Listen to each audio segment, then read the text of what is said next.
Hi,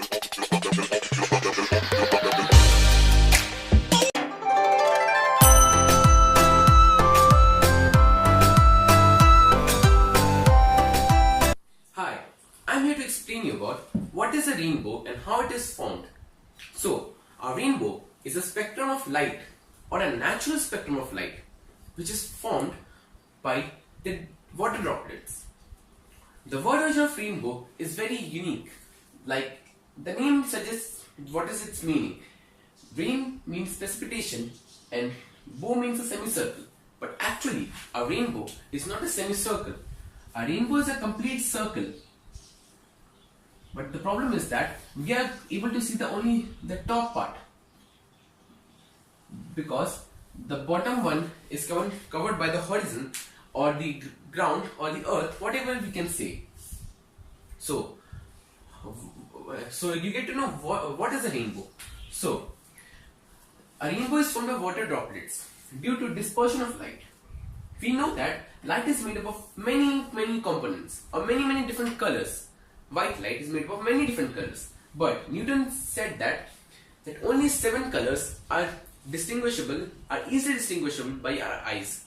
So he made the range of wavelength for the visible light as 450 nanometer to 750 nanometer, in which red color is having the maximum wavelength, which is 750 nanometer, and violet is having the least wavelength of 450 nanometer. We know that due to the wavelength, any wave gets its deviation power, or how much it should deviate. If any wave is having a longer wavelength, it will deviate less on its path. But if it is having a smaller wavelength, it will deviate more. For example, violet. So, in case of refraction by a drop, the red wavelength deviates less and the violet wavelength deviates more. So, I am using red for representing the red light and blue for representing the violet light. And any image formed between these two is the other colors, which are indigo blue, green, yellow and orange. Let's move to a draw. First, as the light ray, which is represented by black color, enters the water droplet, due to uneven and non-parallel surfaces, there occurs the splitting of light. So the light splits upon its components, which are red and other colors. So as the wavelength of red is the highest, it deviates very less, and after hitting the back surface of the drop, it shows TIR, which is total internal reflection. Violet too shows TIR, but at a later stage, because the wavelength of red is greater than that of violet. So after refracting once and showing TIR, it refracts back while exiting the raindrop. And in front of here, wherever we are able to see, or our eyes are able to see, we are able to see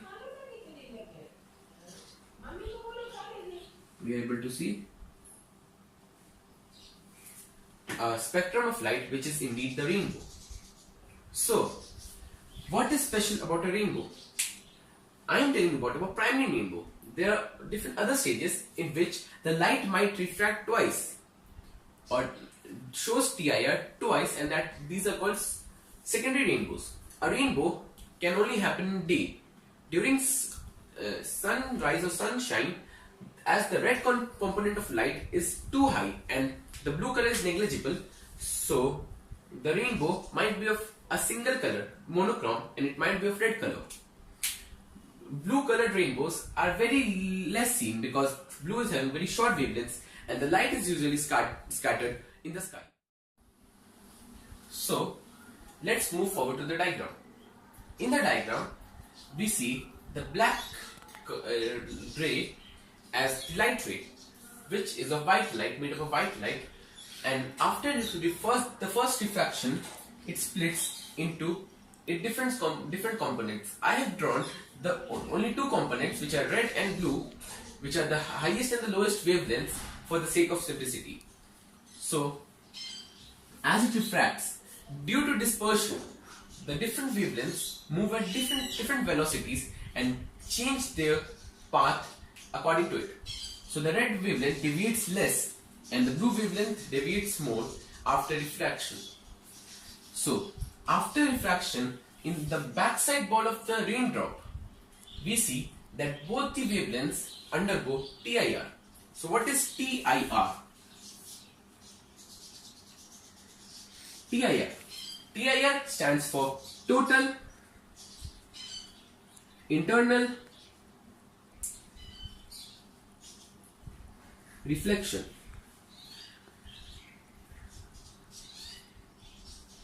It is a special case of refraction in which the angle of refraction incidence increases more than the critical angle. So in these cases, due to at the back surface of the water droplet, TIR occurs. This is the case of a primary rainbow in which there is only one TIR, and after that the light moves to the front part and refracts.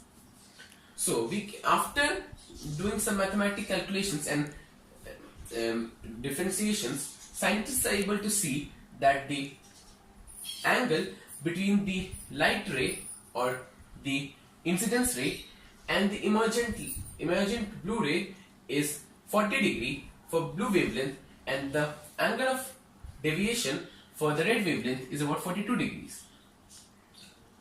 So that's why it is always advised to see at least 42 degrees up in the sky to see a rainbow.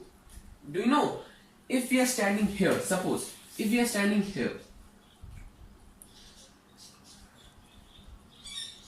in which direction are the light rays coming?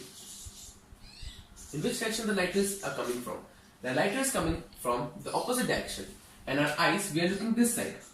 The light is coming from opposite direction, so the sun should be here. So we get to know that if we stand opposite to the direction of sun, or we show our back to the sun, then we can only see a rainbow. Thank you.